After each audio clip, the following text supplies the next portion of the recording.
अस्सलाम वालेकुम students. Chapter number 16 के नए टॉपिक के साथ हम आपकी खिदमत में हाजिर हैं। स्टूडेंट्स, आज के टॉपिक में हमने डिस्कस करना है एसी थ्रू कैपेसिटर। आपको याद होगा लास्ट टाइम हमने एसी थ्रू रेजिस्टर पढ़ा था और एसी थ्रू रेजिस्टर वाले टॉपिक में हमने ये देखा था कि रेजिस्टर के अक्रॉस करंट और वोल्टेज इन फेज होते हैं, यानी थीटा 0 के इक्वल है। तो आज के टॉपिक में बेटा हम देखेंगे कि जब हम कैपेसिटर को एसी सोर्स के साथ कनेक्ट करते हैं तो कैपेसिटर के अक्रॉस करंट और वोल्टेज में क्या रिलेशन है, क्या ये दोनों इन फेज हैं, आउट ऑफ फेज हैं, इनमें अगर फेज डिफरेंस है तो वो कितना है। ये स्टूडेंट्स आज के टॉपिक में हमने डिस्कस करना है। अब ये चीजें डिस्कस करने से पहले स्टूडेंट एक चीज याद रखिएगा, डायरेक्ट करंट जो है ये कैपेसिटर में से पास नहीं हो सकता। अब उसका रीजन ये है कि ये सपोज करें आपके पास ये मैंने एक डीसी सोर्स ले लिया और इसके साथ मैंने इन सीरीज कनेक्ट कर दिया एक बल्ब और एक कैपेसिटर। ये कैपेसिटर है हमारे पास जिसकी कैपेसिटेंस है C के इक्वल और ये हमारा बल्ब है। अब स्टूडेंट्स आप देखेंगे कि जब आप इस स्विच को ऑन करेंगे तो क्या होगा, आपके चार्जेस जो है वो फ्लो करना शुरू करेंगे और ये आपका कैपेसिटर चार्ज होना शुरू हो जाएगा। इनिशियली आपका जो बल्ब है ये ग्लो करेगा, ऑन हो जाएगा, लेकिन ये सिर्फ उतनी ही देर तक ऑन होगा या ऑन रहेगा जितनी देर तक आपका कैपेसिटर चार्ज होगा। जो ही कैपेसिटर फुली चार्ज हो गया यानी बैटरी के टर्मिनल्स यानी बैटरी का पोटेंशियल डिफरेंस और कैपेसिटर की प्लेट्स का पोटेंशियल डिफरेंस आपस में इक्वल हो गया, उसके बाद फर्दर करंट फ्लो नहीं करेगा। एज अ रिजल्ट आपका बल्ब स्विच ऑफ हो जाएगा।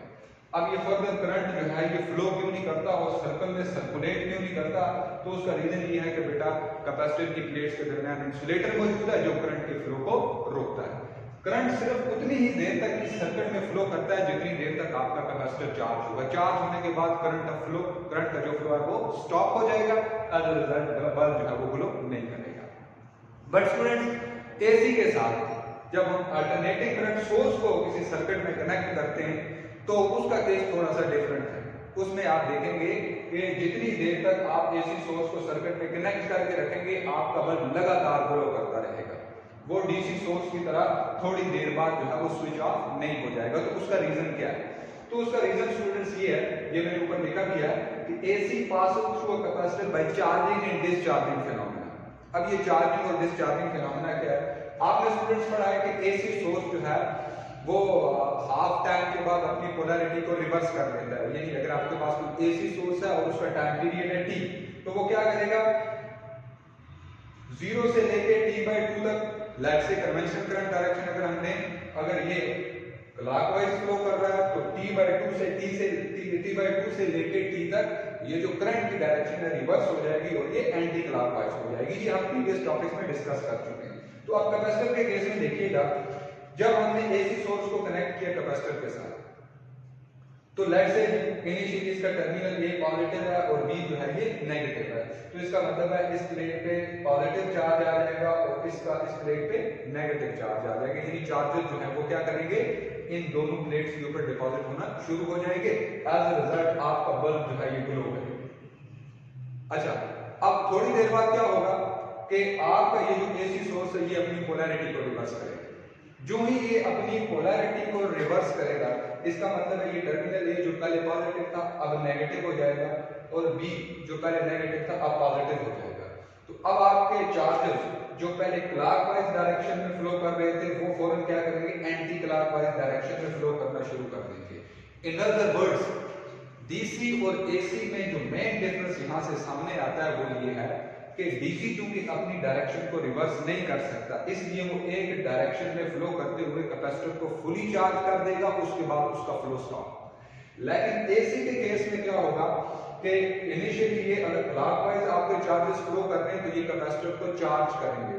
थोड़ी देर बाद जो ही पोलैरिटी रिवर्स होगी वही चार्जेस अपोजिट डायरेक्शन में फ्लो करना शुरू कर देंगे। ये आप इस फिगर में देख सकते हैं कि फ्लो अब एंटी क्लॉकवाइज डायरेक्शन में हो गया है। इन अदर वर्ड्स, एसी के केस में आपके चार्जेस ऑसिलेट करते हैं, मतलब क्लॉकवाइज देन एंटी क्लॉकवाइज।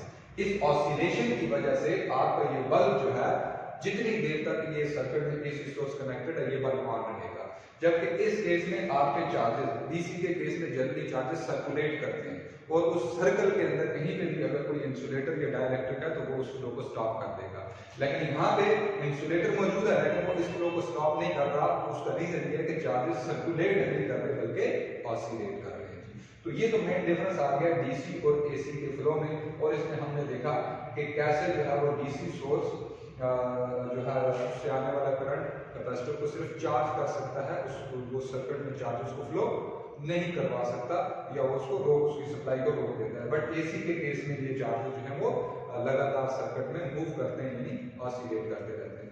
अब स्टूडेंट्स इसके बाद हमने ये देखना है कि कैपेसिटर के अक्रॉस करंट और वोल्टेज इनका क्या आपस में क्या रिलेशन है, क्या ये रेजिस्टर की तरह इन फेज है या इनमें कोई फेज डिफरेंस पाया जाता है।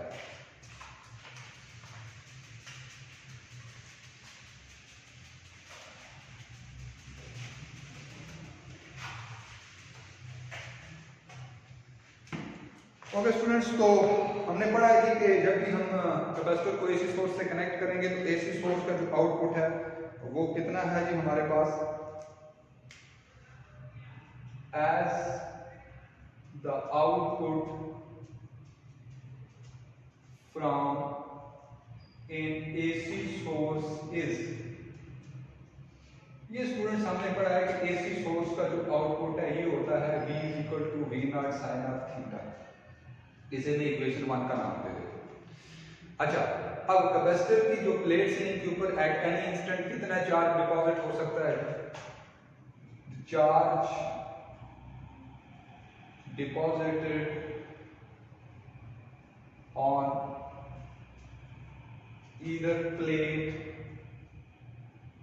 at any instant will be equal to Q is equal to C। at any instant किसी भी प्लेट के ऊपर कितना चार्ज डिपॉजिट होगा, it will be given by the relation Q is equal to C। अब आप ये V की वैल्यू इसमें सब्स्टिट्यूट कर लें, Q will be equal to CV naught sine of theta. इसका रीजन आप देख सकते हैं कि we have used equation 1 here। Now this one can also be written as Q is equal to Q naught sin of theta। So here Q naught represents CV naught और ये students आपकी equation number 2। अब इन दो equation से एक चीज आपके सामने आएगी कि दोनों के अंदर साइन थीटा आ रहा है। तो इसका मतलब है अगर हम इन दोनों इक्वेशंस का ग्राफ प्लॉट करेंगे तो ग्राफ बिल्कुल आइडेंटिकल आएगा, क्योंकि साइन थीटा पे डिपेंडेंस का मतलब है जब एक मैक्सिमम होगी तो दूसरी भी मैक्सिमम, एक मिनिमम होने का मतलब है दूसरी भी मिनिमम होगी। So we can write this implies that both V and Q have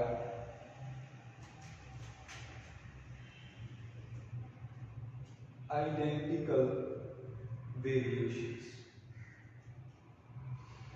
Okay students, now what about current? हमने तो ये देखना है कि कैपेसिटर के अक्रॉस वोल्टेज और जो करंट है इनका क्या रिलेशन है। Now by definition of current,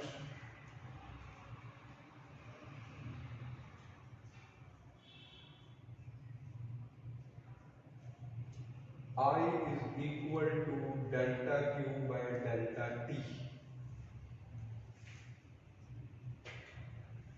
अब स्टूडेंट्स ये जो हमारे पास रिलेशन है ये हमें बड़ी इंटरेस्टिंग इंफॉर्मेशन देती है। ये इंफॉर्मेशन क्या है?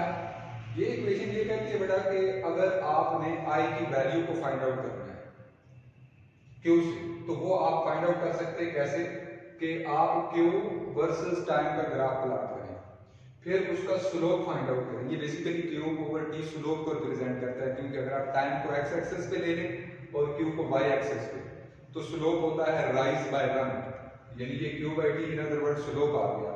तो इस स्लोप से आप करंट फाइंड आउट कर सकते हैं। दोबारा सुनिएगा कि अगर हम क्या करें, Q और T का ग्राफ प्लॉट करें, फिर उस ग्राफ का निकालें स्लोप, तो स्लोप से हमें करंट मिलेगा। So this relation shows that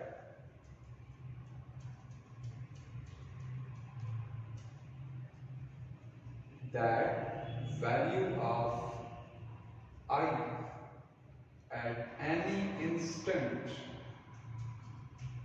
is equal to slope of QT graph at that point. अब स्टूडेंट्स एक चीज याद रखिएगा कि थीटा ओमेगा टी के इक्वल होता है, तो इसमें कंफ्यूज नहीं होना कि ये टी और क्यू की वेरिएशन हम कैसे स्टडी करेंगे। ये थीटा बेसिकली ओमेगा टी है, सो हम डी और क्यू की वेरिएशन को स्टडी कर सकते हैं।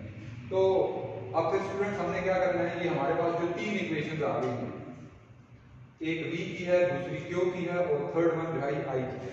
अब हमने फेजर डायग्राम ड्रा करके इनकी वेरिएशन को डिस्कस करना है। तो इक्वेशन 1 और 2 के अंदर क्योंकि आपके पास साइन थीटा है, तो इसका मतलब है उनकी जो कर्व्स होंगी वो ऑलमोस्ट आइडेंटिकल होंगी, ये आप देख सकते हैं। ये एक्स एक्सिस पे आपने टाइम को ले लें, तो सबसे पहले ये एक कर्व ड्रा कर लें। ये कर्व जो है ये रिप्रेजेंट कर रही है v, ये हमने t versus v graph plot कर दिया। उसके बाद अब q वाली जो कर्व है वो भी सेम होगी, ये देख लें।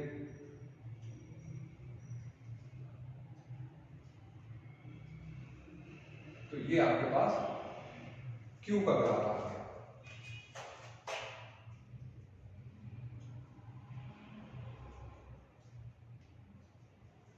इसको मैं थोड़ा बोल्ड करके बना देता हूं ताकि क्लियरली विजिबल हो जाए।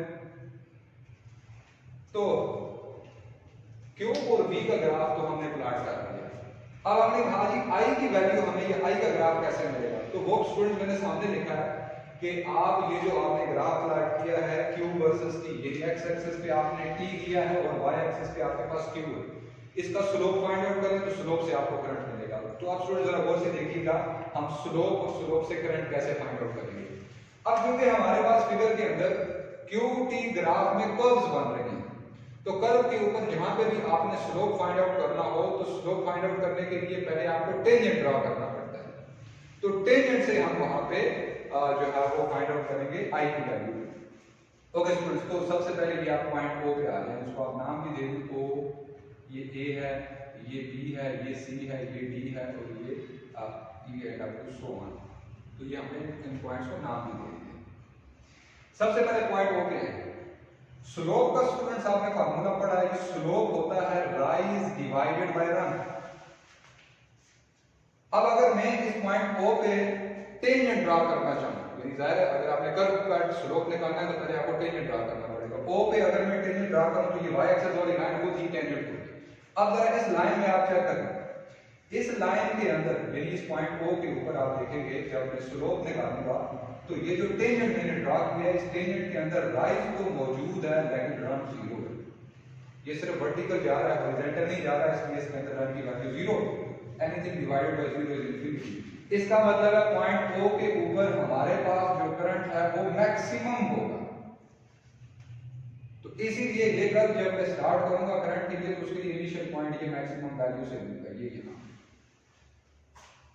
अब उसके बाद आप आ जाएं इस पॉइंट के ऊपर, ये जो आपके पास पॉइंट A है, इधर अगर आपने फाइंड आउट करना है स्लोप तो आपको सबसे पहले इस कर्व का टेंजेंट ड्रा करना पड़ेगा।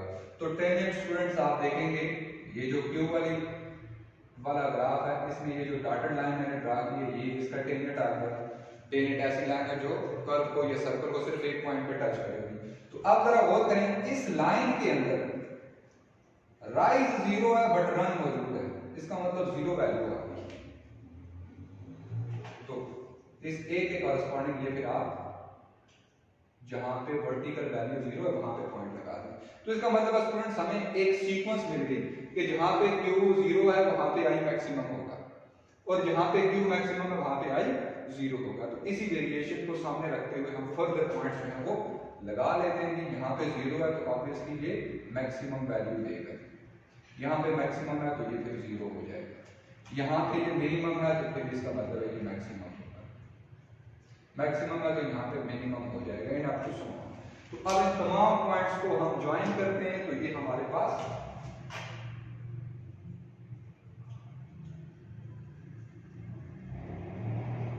आई का ग्राफ मिल जाएगा। ये स्टूडेंट्स आई का ग्राफ आपने प्लॉट कर।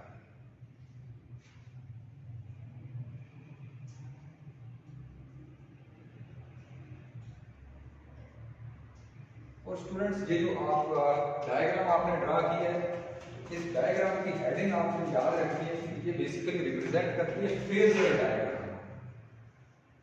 फेजर डायग्राम है, ये हेडिंग आप पहले से दे दीजिएगा। ये आपने फेजर डायग्राम ड्रा कर दिया। अब इस फेजर डायग्राम में आप वेरिएशन को भी डिस्कस कर सकते हैं। तो इस वेरिएशन को जरा गौर से समझिएगा, अक्सर स्टूडेंट्स इसमें कंफ्यूज भी होते हैं। जरा गौर करें, आपकी बुक के अंदर जो इसके बाद नेक्स्ट पैराग्राफ लिखा है उसमें लिखा है कि from O to A the slope of QT graph is decreasing. अब ये बात समझने की जरूरत है कि जब आप O से A की तरफ जाएंगे तो वो कहता है जी कि आपका जो स्लोप है वो डिक्रीज करेगा। तो स्टूडेंट समझते हैं, वो इन दोनों कर्व्स को देख रहे होते हैं कि भाई ये तो इंक्रीज हो रही है, तो फिर स्लोप कैसे डिक्रीज हुआ? तो स्टूडेंट्स याद रखें, स्लोप से हमने ये करंट वाली लाइन जो मैंने रेड लाइन ड्रा की है, ये स्लोप को रिप्रेजेंट कर रही है। स्लोप से हमने ये आई वाली कर्व जो है ये फाइंड आउट की है। तो जब आप O से A की तरफ जाएंगे तो ये स्लोप आप खुद देख सकते हैं कि ये डिक्रीज हो रहा है। O पे आपका स्लोप 0 है, इसका मतलब करंट 0। जब आप O से A जाएंगे आपका जो स्लोप है वो डिक्रीज करेगा, इसका मतलब है करंट डिक्रीज होगा। इसी तरह जब आप A से B की तरफ आएंगे तो आपका जो स्लोप है वो क्या करेगा? इंक्रीज होना शुरू हो जाएगा, इसका मतलब है आपका करंट इंक्रीज हो रहा है। इसी तरह ये जो पॉइंट है, इस पॉइंट पे आके आपका जो करंट है, यदि स्लोप मैक्सिमम है तो करंट भी आपको मैक्सिमम वैल्यू देगा।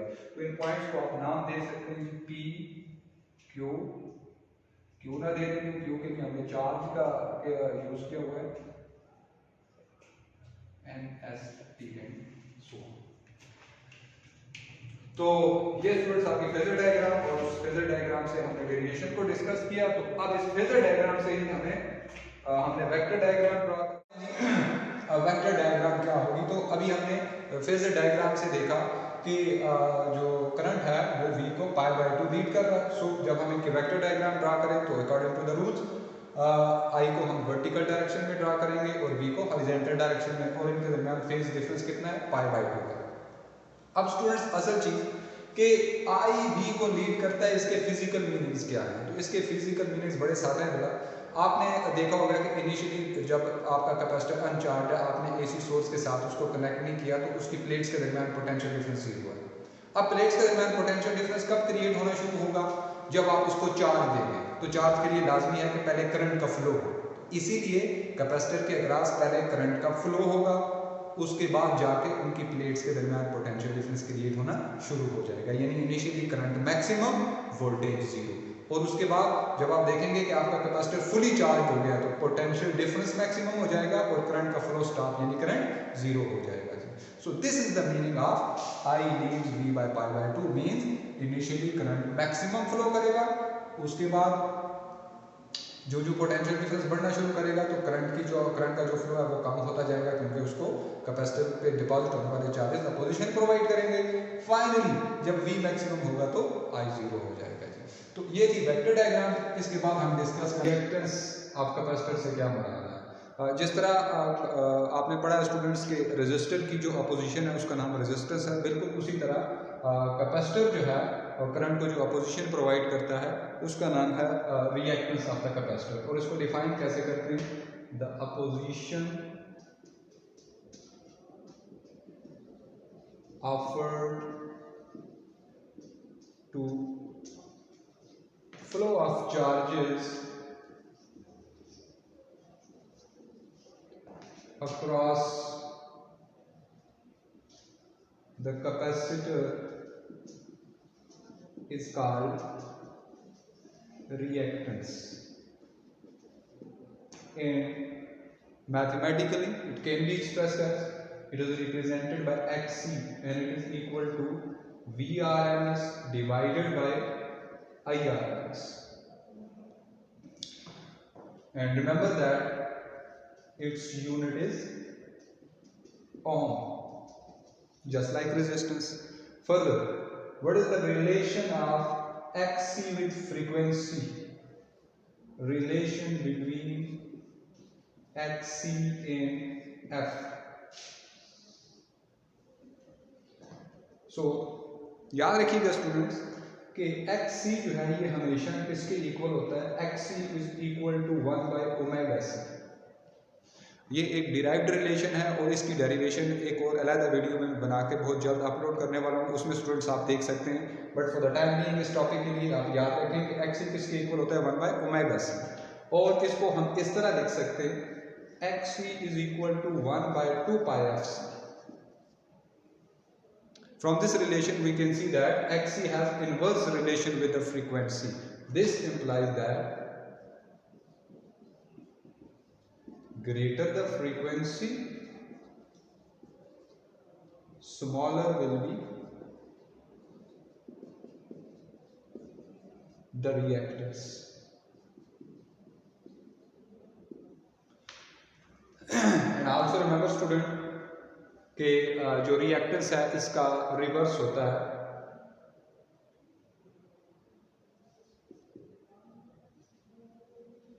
It is the reverse of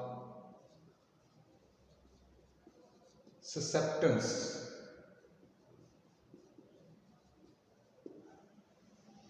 तो ये था स्टूडेंट्स हमारा आज का टॉपिक एसी थ्रू कैपेसिटर. इंशाल्लाह नेक्स्ट टॉपिक में हम डिस्कस करेंगे एसी थ्रू इंडक्टर. फर्दर ये जो मैंने प्रूफ का बताया Xc 1 बाय ओमेगा c, इसके प्रूफ एक अलग वीडियो में मैंने लेक्चर अपलोड कर दिया हुआ है, वो भी आप देख सकते हैं और उसका लिंक मैं डिस्क्रिप्शन में शेयर कर दूंगा जी. Thank you.